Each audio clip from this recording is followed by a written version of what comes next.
Welcome to the Catbird Quilts. I'm Kathy Martin. Today's video is making a better log cabin block. And as you may be seeing behind me, I've been making a lot of them lately, so I have a lot to say about it. So stay with me.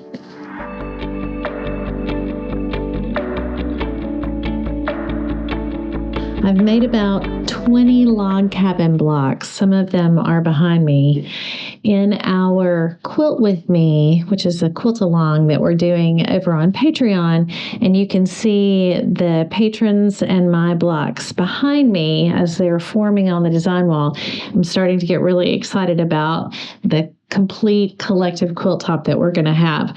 And in the process, I just said it, I've made a lot of log cabin blocks. And my first few yielded less than desirable results. And because I'm insatiably curious, and I always start with the question, why? I began this exploration of, why does this seam not line up? Why is this not straight? Why is my block not big enough? Why? It was probably exhausting to parent.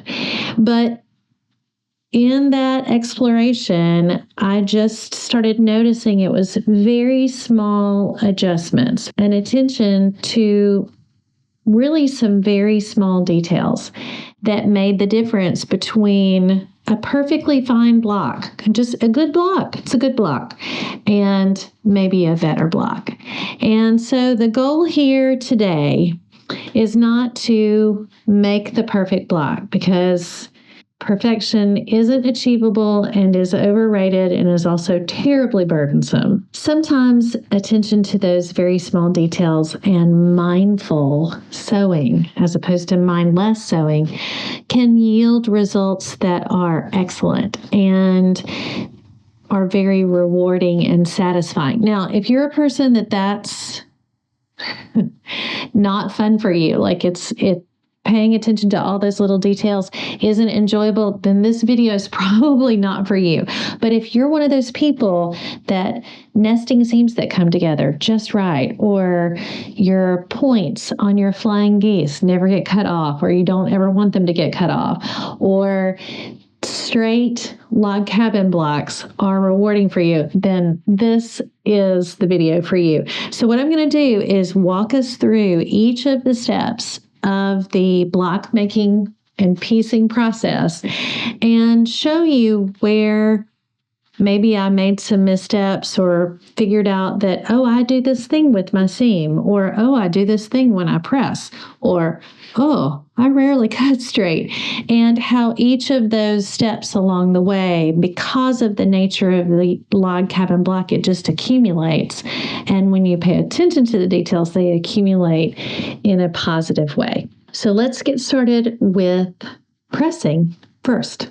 So here is, as I mentioned, the block that we're making for our Quilt With Me, and we're going to be using shirts predominantly, maybe not exclusively. And so it's this dark, medium on one corner and light and white, or very low volume on the other. And so I've made this block. I'm going to make a new block to use as a demonstration. And here are my fabrics for the block that we'll be making today. The first thing that we want to do is get our fabrics pressed. Now, at this stage, I iron. I don't press. Just because I'm really just trying to get all the very big wrinkles out, so that when I lay it out on my cutting mat, it's flat, and therefore we'll have a much better shot of cutting straighter if we start off with a flat piece of fabric. Sometimes with shirts, they have stubborn creases in them, which you can remedy by spraying with water or using seam, or both. But if you don't get them out and you just lay the fabric down on the cutting mat, sometimes it'll get caught up under the ruler and or in the rotary cutter, and then give a little skip in that cut, and then you won't have a nice straight cut. Here is a shirt that is a really cool plaid that I like so much. And what I'm doing right now is actually just straightening out the grain. So what I'm just trying to make sure that the lines of the shirt are pretty straight. Now, I'm not obsessing over that, but I'm just kind of giving it a nice straighten out with my hands first. Here's one of those times where it's a pretty thin shirt and it has these horizontal, actually that's vertical and horizontal lines. And if I were to really push against this with the iron, I could distort those lines, which in the grand scheme of things is not a big deal. But if you want your blocks to look really nice and neat with those nice straight lines, keeping the fabric on those straight lines as we go through each step obviously puts it in your favor to have a nice straight block. So there was a little bit of a kind of a curve there, a little warp. So I just kind of eyeball it. Again, doesn't have to be perfect. We're really not, or I'm not, maybe there are some, but I'm really not trying to go for perfection here. I just want it to be as close to along the straight lines, because I'm actually going to use those lines to cut or to get the first cut of my pieces. And so if they're already a little bit straight or mostly straight, then it's going to be in my favor. This shirt is, like I said, thin, but kind of is not losing its shape too much. I'm coming up on one with a pretty open weave. And you'll see, by the way, look at how much fabric in a sleeve. Unbelievable. So the pieces that I'm going to be cutting today for just a couple of blocks, I won't even make a dent in this sleeve. And that is one of the big bonuses to me in using shirts and thrifted shirts in particular, is they're not terribly expensive. Now, everything is a little bit more than it used to be, even at the Goodwill or the Salvation Army thrift store. But it is just so much fabric for so little money overall. So most of the shirts that I buy are in the $3 to $5 range, and usually come out with a yard or more of fabric. So that should tell you just how economical it is. All right, now here's my shirt. This is Tattersall pattern. So we've got that graph-like quality about it, and it's a very open weave. I can actually see the holes through it.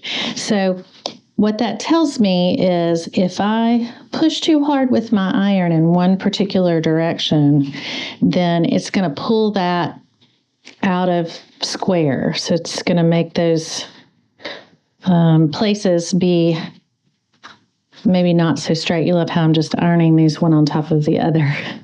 So I do tend to, when I'm working with a shirt that has a stripe, or like in this case, squares or graph looking Tattersall, I'll push my iron along one axis, and then I'll push my iron along the other axis to kind of keep it going in line. So I'm going to do this ironing right here on this little section and kind of not worry about it. And in fact, I might actually give it a good push the wrong way so we can see what that does when we go to cut it. So let me intentionally skew that a little bit.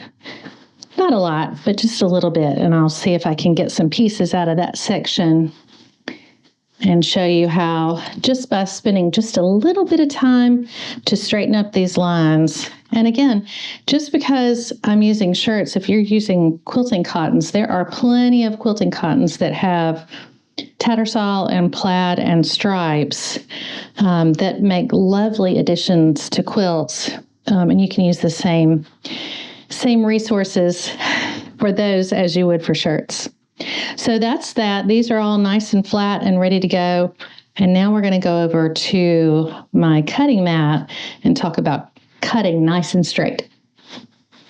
So that was pressing, and now we move on to cutting, which is probably my weakest spot, and maybe it's yours too. And so let me show you what I've learned.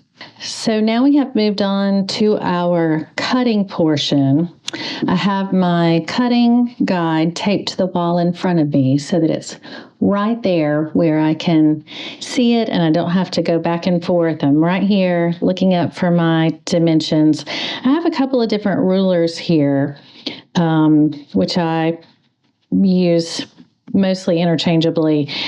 This one is the lip edge. It has just that nice little edge that will grip the edge of my cutting mat, and that helps me a lot. And then I also have my Omni Grid quilting ruler. This one I don't know if you'll be able to see that. I put some silicone little discs on the edge. They're clear, and then a couple of little dots in the middle, and then a couple here on the end. And that is just to help it grip. Whether you use, I've heard skating board tape. It's clear and rough. I've heard some folks use a little bit of sandpaper to kind of grip the fabric. Any of those tools or tricks are great, but with log cabin blocks in particular, the straighter your strips to start with, the better your base material, which then makes every step better and better along the way. So I also have, you'll notice, a big jar of safety pins, and that has nothing to do with cutting except I use it as a weight for my ruler. I've heard folks use a 3-pound or a 5-pound barbell, so a little dumbbell, and you can absolutely do that, just a hand weight. I have some, but they're in our shed, and I didn't want to go digging for them, and they probably would be disgusting. So instead, I have this nice heavy glass jar of safety pins. So I'll use that. I want to show you what I can be prone to do and why I realized early on in my log cabin block making that I was doing some things wrong. Let's see, what's the best way to do this? Probably this one over here. All right, so I'm going to just cut that off to get that out of our way. Over here is where I kind of stretch the fabric a little bit, although I don't know that you can even really tell that I did that. So what I do, well, starting here with the tattersall, is I do line those lines up with my mat. And I feel like it just kind of gives me a good starting place so I can get a pretty straight line, or at least on the line of the shirt, which is often also on the grain. So what I have discovered, I want to show this to you, that I often do, and this is when I don't use my safety pins. I'll put my hand here, and then I'm really prone. My home base is to not have a straight perpendicular blade. I tend to lean one way or the other, and I tend to press into my ruler. And when I do that, the ruler, you may have just seen it move. It will move. I can feel it sliding underneath. And when it does that, I get a strip that is not exactly straight. Let me show you that again. So I'm holding, I feel like I have a good grip on it, and I go to cut, and I either get in a hurry or not in a hurry, and I want to show you. Do you see how where the ruler slipped and slipped there again? So I'm going to do my little 2-inch strip here, which is what I'm going to be using today. for my cut measurements. I'm just going to do it like I normally would. There it goes again. Do you see that? And so you can also see it here where it's not on the line. So then a lot of times what I then have to do is reline it up and then cut the next strip.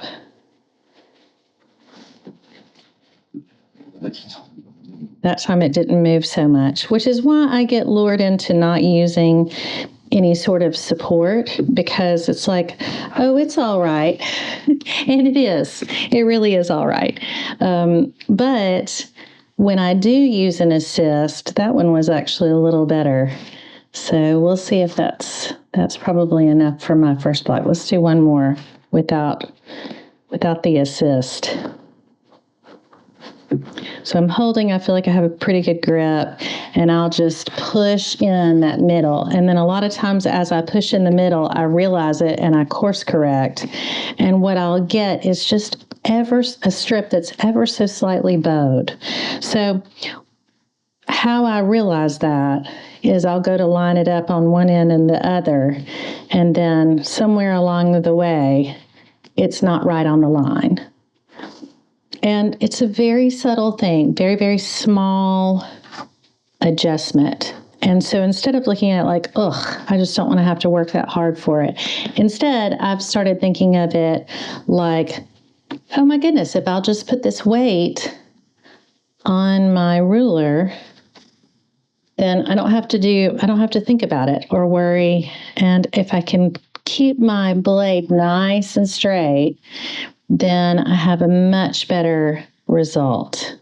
So much straighter, much better result. I have pulled that and you can't see that it's straight.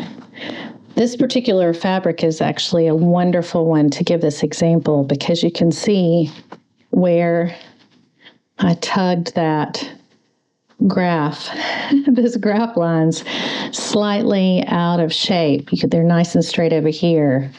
But over on this side where I wanted it to look a little bit warped, it is indeed a little bit warped.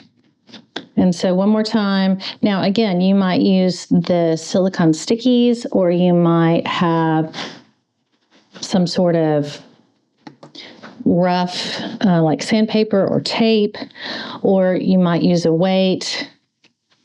A large can of stewed tomatoes works just as well. So that kind of puts it in your favor. So we're starting out with a nice, very straight strip. And if you notice, I use my mat for my lines. A lot of the folks out there will tell you don't use that, use the ruler, which absolutely you can do if that's your preferred method. The downside to using the mat is if your lines aren't true on your mat, or if you start getting grooves in your mat, it can pull the rotary cutter. For me, it's just a little more intuitive, and I feel like I have a little more control over having a nice straight line. I don't really often trust my eyes to be able to get this lined up. For example, if I was going to be cutting, this is a 5-inch ruler, and put the ruler correctly on the edge. Or for example, if I wanted to do that 2-inch strip, I don't know. I just feel like I don't keep it really straight along this way. But you could definitely do that. And not have to use the lines of your mat. Either one is fine. This is one of those times where, in my opinion, there is no right or wrong way, just whatever works for you. And the goal is to have straight strips. And actually, I saw the fabric slide just ever so slightly under the ruler just then. So that's our goal, is to have some nice straight strips. I'm going to keep cutting, and then we'll go next, after cutting, to pinning and sewing, and how small changes in those areas can make a big difference in the end. All right, so cutting out of the way, and now we need to lay out our blocks and see what we've got. Before I go on to our next step, which is laying out the blocks and getting ready to sew, I I thought it would be helpful to mention, if you are using yardage and you have a fold in your fabric, you want to make sure when you're cutting long strips to get that fold on a straight line on your cutting mat. I cannot tell you the number of times that I've cut fabric with a fold and the fold is slightly askew and I end up with strips that look like this or this, depending on which way you hold them. And so I don't use yardage a lot. So I didn't think of it while I was actually doing the cutting. I use shirts so much. But a lot of you use yardage and I'm sure you have had that experience. So it's kind of a Captain Obvious thing, but that's one of those things. If you get your fold on grain, nice and straight and on a straight line, it will make your strip nice and straight. Next, we lay out our blocks. And the goal of that is to make sure that everything is where it's supposed to be before you start sewing it together, because it is surprisingly easy to get log cabin strips the wrong way, especially if you're going for a secondary pattern with your log cabin. So like in our case, we have the dark side and the light side, and then where the light side comes together makes a really lovely diamond. So I'm going to continue that. I'm making more collective blocks, less for my own personal project. So over on this side, I have the ones that I kind of just cut without real attention to detail. So I didn't use my weight. I didn't worry too much about it. I just cut them.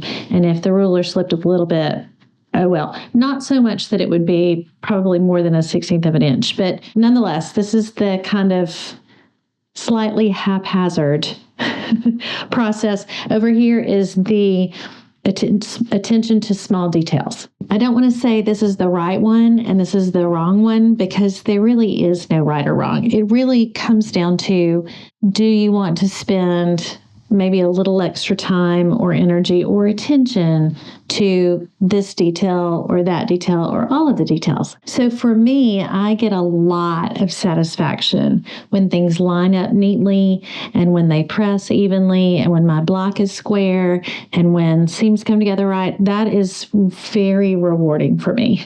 Very, very satisfying for me.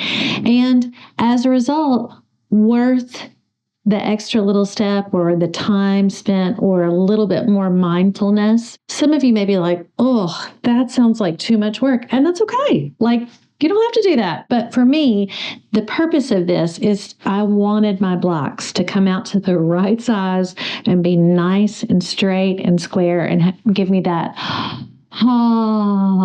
feeling. And so that's where we are. What I have discovered in doing this quilt with me with the patrons is that there are two ways to construct at least two ways to construct a log cabin block. There is the traditional way where you start with your center square and then you put a square beneath it, and then each additional strip gets sewn to the one preceding it in almost like a spiral fashion. Now, obviously, it's not a spiral because it's square, but you just sew around and around and around until you get to the end. You can see it coming together. And if you're doing a bunch of blocks and you cut a lot in advance, I rarely do that. But if you have a lot of things and you just stack each one on top of the other around the spiral, for example, we would sew all of this first set together and then press all of that and then sew that to this and then press all of that and so on and so forth. The way we're doing it with our patrons in Patreon is we're doing it the courthouse steps method, which I'm a fan of. Any patron that's watching this is like, yeah, we know. I think this is like the third time that I've done a video that's talked about this.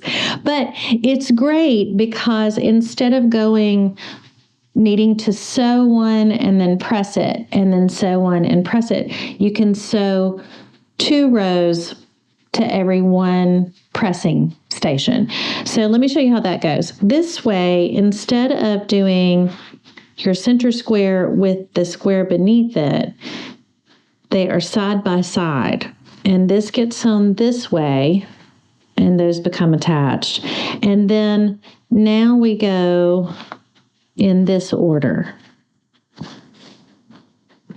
And so you can see how that is like courthouse steps.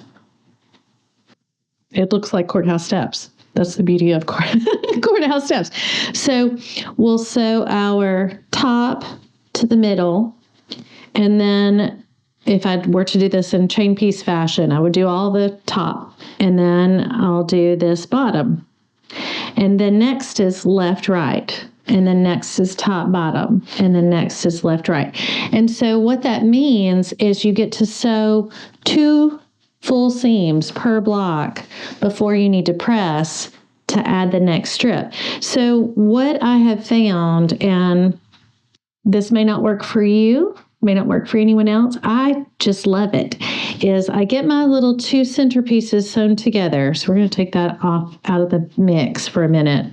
And then I make a stack of my pieces. And I have said this again so many times: top, bottom, left, right. Top, bottom, left, right. Top, bottom, left, right. Top, bottom, and then there's no counterpart to this one, or otherwise it would be a rectangle. So then our last strip. Now I have this ready to sew. And I don't have to leave this out on my cutting table or on my ironing board to make sure, okay, wait, which one's next? Wait, am I going the right way? I don't accidentally sew to the wrong, actually, sometimes I still do, but for argument's sake, I shouldn't accidentally sew the wrong piece to the wrong side. In this way, I did my original one, the very original block that I was less than satisfied with the results. And I just disliked it. I felt like I was stopping, and I was stopping every seam to press. So I'm going to reset this, make this like this, and then get my sewing machine out. And I want to show you some tricks that I've learned, not because of mistakes per se, but just back to that original statement of, I want to know why. Why doesn't this line up right? How can I fix this? So that's what's next. All right, we've got our blocks all stacked up, and now we're going to get into the sewing. And I want you to hang tight because there are several steps before the actual sewing that really have a big impact on how those blocks are pieced and the end result. So I've already attached my red center square to my other center square to the left, and then done the first round of top and bottom so that we can actually see a little bit more of what's going on. Those very first seams are super important, but that's less of where I tend to go astray. So I thought I would start off with what I noticed when I made my first log cabin blocks and see if that's helpful for you at all. Kind of goes without saying, except obviously it doesn't go without saying because I'm saying it. It's a good idea to have a fresh bobbin or know how much thread you have in your bobbin, nice sharp needle. I even cleaned and got a little dust out of my feed dogs. That generally puts things in our favor when we have it all cleaned and oiled and ready to go. So that's good for any block. I've got my top and bottom, the first step in the courthouse steps.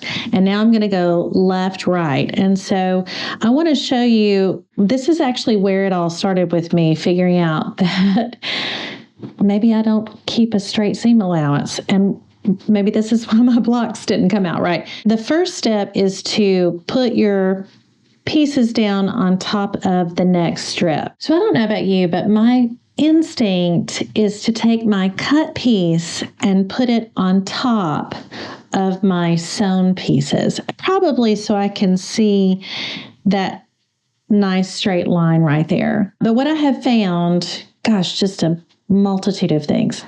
Trust me, I won't do the multitude.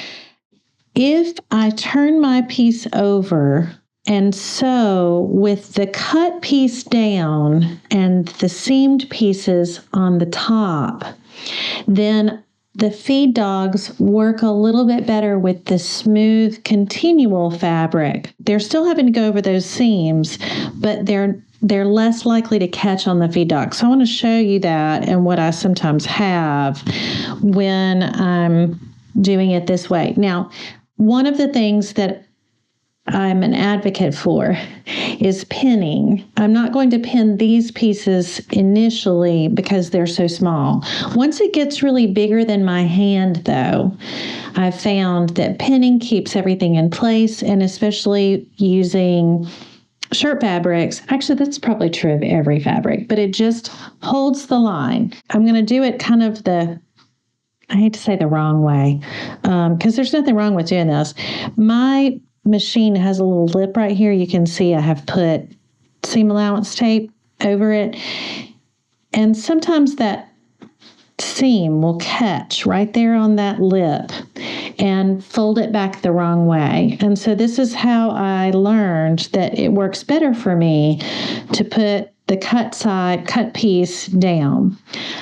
Before I actually do this, I have to tell you one other thing, and that is the concept of the perfect 1/4 inch seam allowance. Gosh, there are so many videos on having the perfect 1/4 inch seam allowance, and it is actually really important. It's probably really important for all quilting. It's definitely important for log cabins.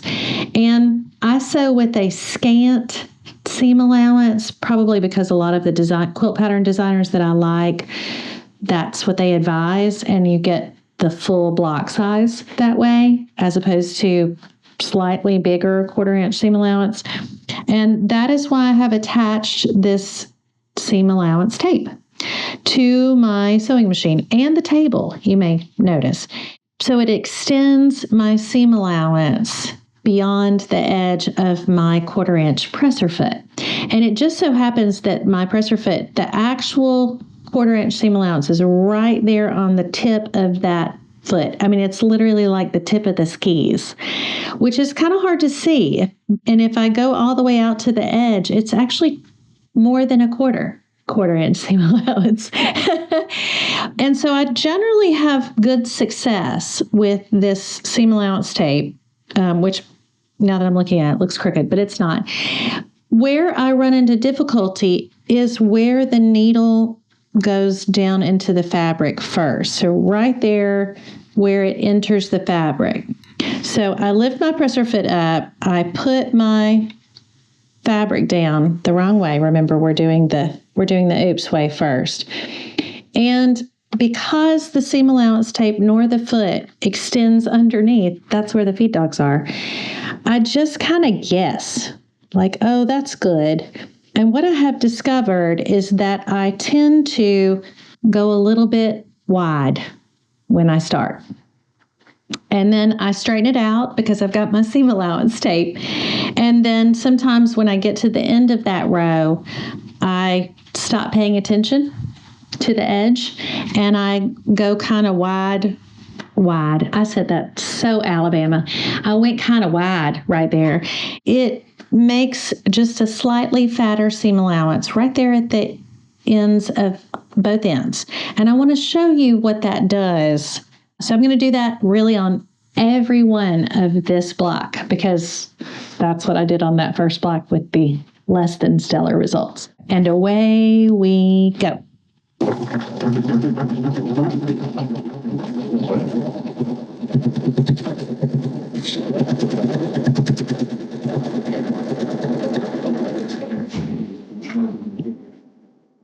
Now I'm going to do one the way that seems to work best.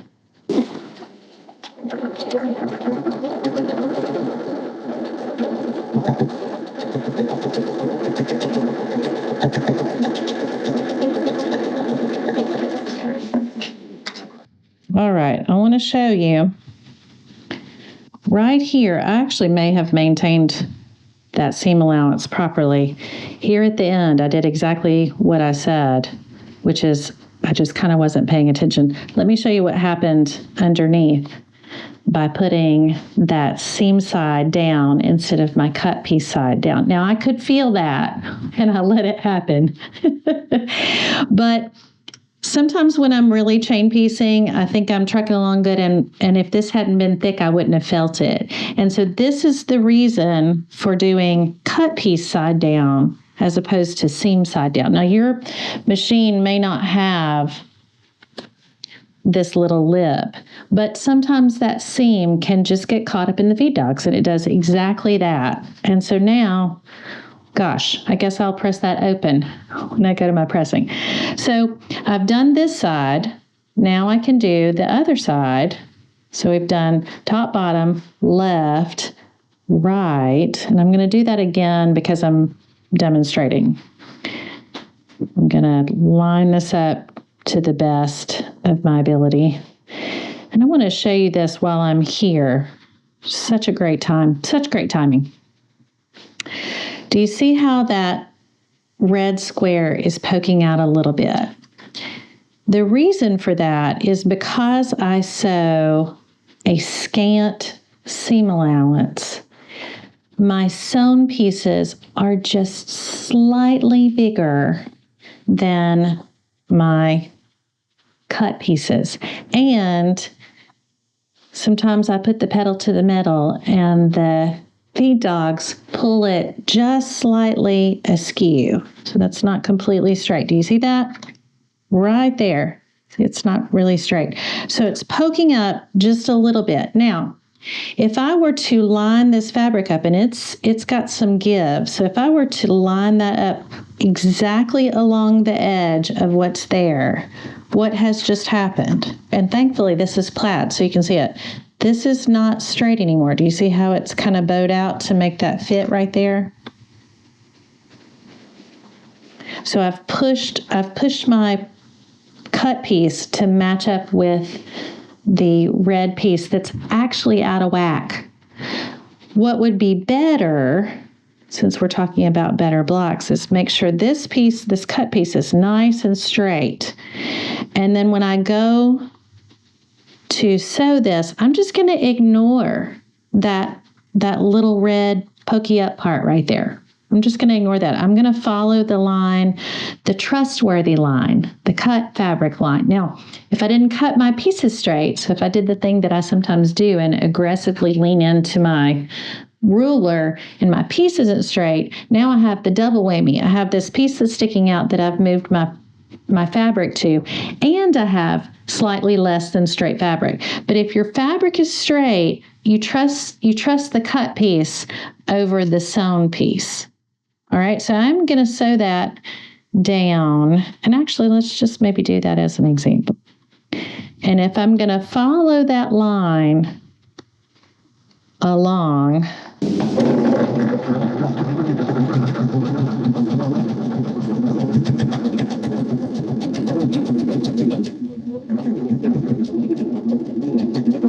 I think it's going to be very easy to see.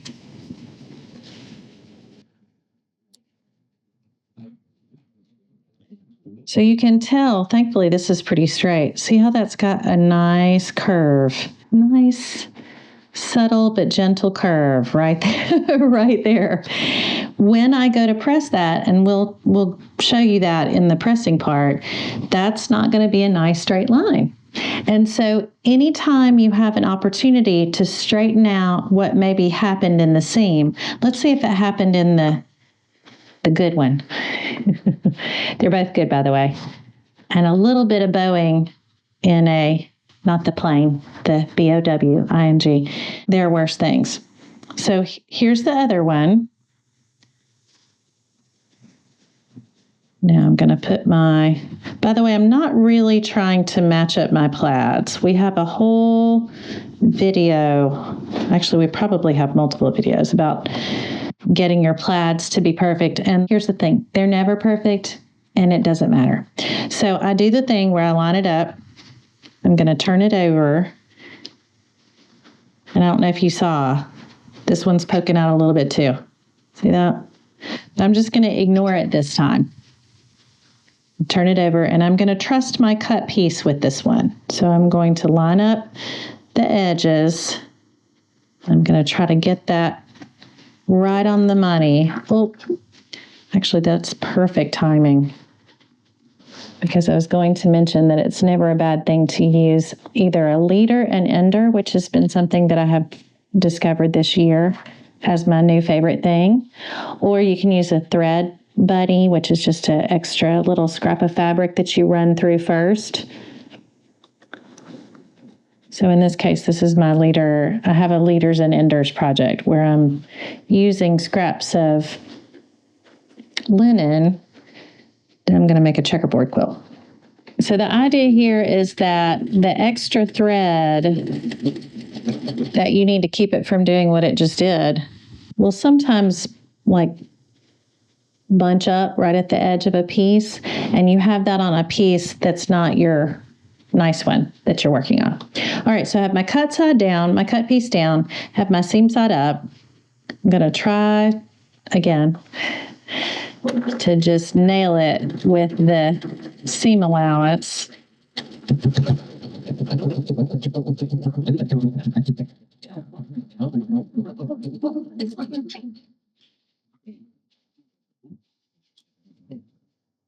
Let's see how that looks. So look at that. I still got it a little bit fat there, but it's nice and straight. Do you see that? As opposed to our other one. Maybe you'll be able to see them next to each other. Straight, curved. So trying to compensate for the little pieces that stick up, you just ignore them. You can trim them off, but talk about overkill. Although I can do the overkill, that's for sure. And then here's what that looks like when we get that folded back. So nice and straight. Let's see what this other one looks like. Oof. I'm not trying to match up plaids, and it's a good thing because woof, that was where when I originally pressed the fabric, I ironed it instead of pressing it. And of course I did it a little bit more on purpose, but you can see how easily that gets stretched out of shape. And then clearly did not do a great job with my seam right there. But let's also remark on the fact that nothing wrong with this block. I mean, looks a little goofy right there, but other than that, it's a perfectly good log cabin block. So if you're feeling like, this is just, if you want to pay attention to those minute details and see it come together a little more squarely, a little more precisely, a little more accurately, that's the difference. Sewing, pressing, cutting, sewing, pressing. It's the cycle. So now it's time to press again. And I want to show you some subtle changes to pressing that might help your end block. Okay, so here we are with our better block here and our less better. I don't even like better because that makes it feel like there's a best. And I don't think there's a best, or that somehow this one is not good. And it's perfectly good, but maybe more precise. I'll say it again. More precise block here, less precise block here. And I have done a few rounds so that we could really see what was happening here. You can see this seam really has a curve in it. This one does a little bit. You can see where that seam got folded back, which was the culprit for making that wonky place right there, because as it folded back, it pulled the fabric. And as I mentioned at the beginning, it's a pretty open weave, so it really kind of slid. I just noticed that this little corner got folded down, whereas these seams seem to be fairly straight. This one actually has maybe a little bit of a curve, but I'm going to give my blocks a little steam to kind of set the seams. And then we're going to turn it over, and I want to show you what I have learned about myself, and maybe it'll be helpful for you. So we're going to scoot our better block down a little bit. You notice I have my tailor's clappers out to try to really flatten those seams out. So here's my kind of standard block, and you can see just the slightest bit of curve in that seam. So I've maybe exaggerated it a little bit much here, didn't exaggerate it much here. This would be pretty typical, I think, of me. And what I would normally do, because I read somewhere that finger pressing is really great. And so in my head, that means pushing the seam back as far far as possible, right up to the edge. Turns out that's fairly aggressive for finger pressing. And so this is me typically like really trying to get down there into the seam. And then before I knew that you should press, not iron, this is the way I would have done this. I would have pushed right across that seam to try to get right down in it and make it, just as far apart as possible in the mindset of getting it nice and flat, which it is nice and flat. It's also now bowed a little bit. Let me do it on this side. And of course, this is the one with the really open weave. So you may really see it on this side. So just so happens that this particular pattern calls for pressing to the outside. So it's a great time. I've also seen people do it like this, where they get the iron right along and kind of heat up the seam and then turn and go like this, and then turn and go like this. And so ironing, not pressing. And you can really see it thanks to the Tattersall. When if I hold it like this and press, it's stretching that fabric out toward the middle of this section, in the middle toward the outside. So I want to show you, like you can see the bow happening here. Here's pretty straight. Here's this bow happening. So perhaps another way to go about it, let me hit this as well. Here's that slightly wider seam that I sometimes do. So instead of holding this and pulling across with my fingertips, some viewer, I think maybe Anne, commented that, or Giselle, commented that it's more like playing the piano, which worked for me because I did play the piano.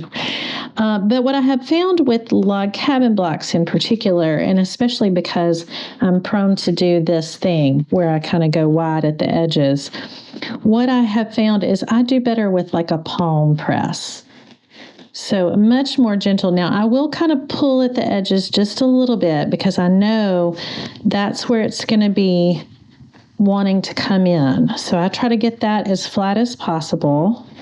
And then I have done a gentle press with my hand. Now, there's some fabric under that fold right there. And that is okay. I think somewhere along the way, I kind of got this mindset that the seam needed to be all the way flat.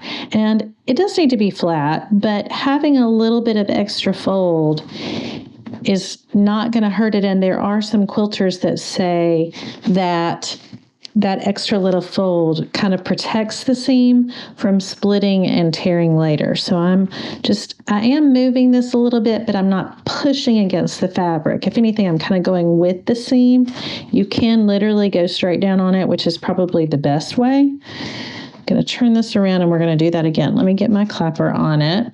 And that's going to flatten the seam way more than my super aggressive finger pressing. So thankfully, because again, this is that, woven that's got a real open weave, it's a great time for me.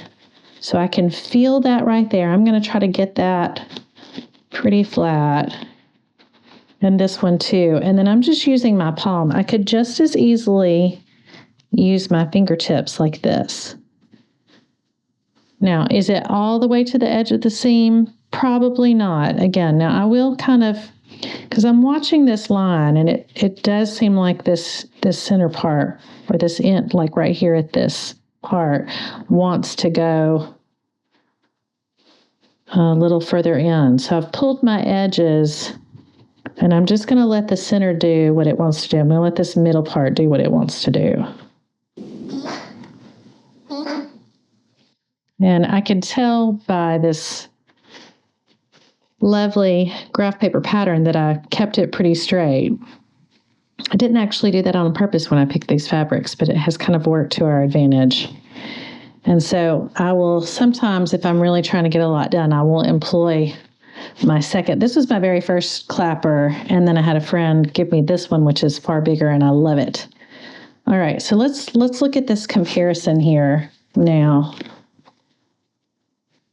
you can see how that is kind of pulling right there.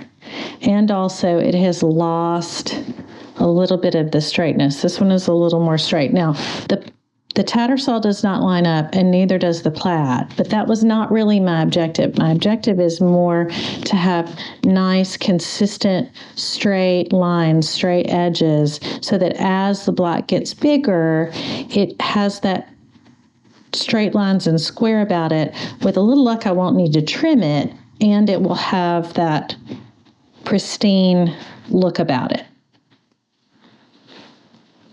What I will sometimes do, I've been doing a lot of matching up pieces at my sewing station and just kind of doing it with the table on it. But another thing that you can do while you have your blocks on the on your sewing table, and in this pattern, as long as I keep my red center square to the top right of that inner box, I know I'm doing right. So I talked about how I will line this up this way. Now, again, you can really see at this point how I have gotten this kind of stretched out. And so my cut piece is my straighter piece of the two. And I can pin it this way, or I can do that trick where I turn it over and look, get the right there. When I just laid it down, it actually wanted to go like that. So I'm going to kind of pull that back into place and put a pin in it, or a couple of pins in it here at my ironing station, so that when I go to sew my next pieces. Now, I'm going to turn this back over. You can see I've closed the gap on that bowed out part a little bit, but my strip may not actually be straight across now. Whereas this other block, did I just do that wrong? No, I didn't. Okay. Whew. Nothing like showing something on a YouTube video and then doing it wrong while people are watching. That's always a great thing. All right. So again, I'm going to line this up. It's far, far straighter. Already I can tell.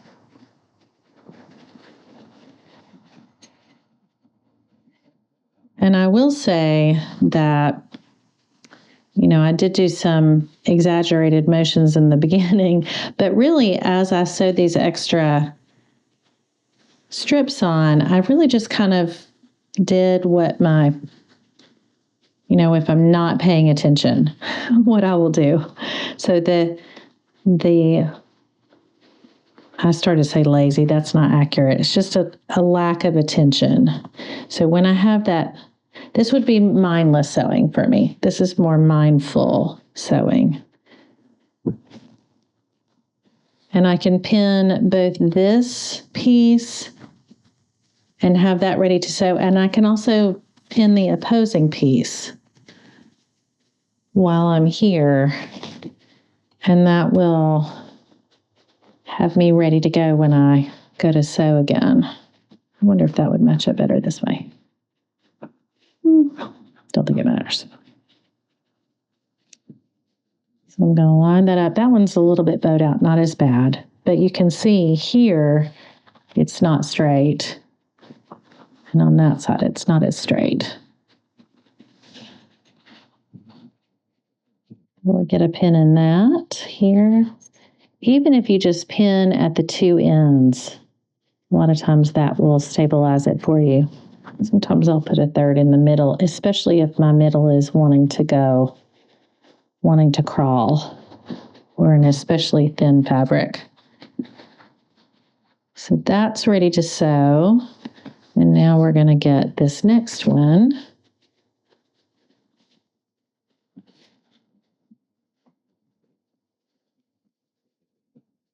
ready to go. Here is another example. I just happened to see it,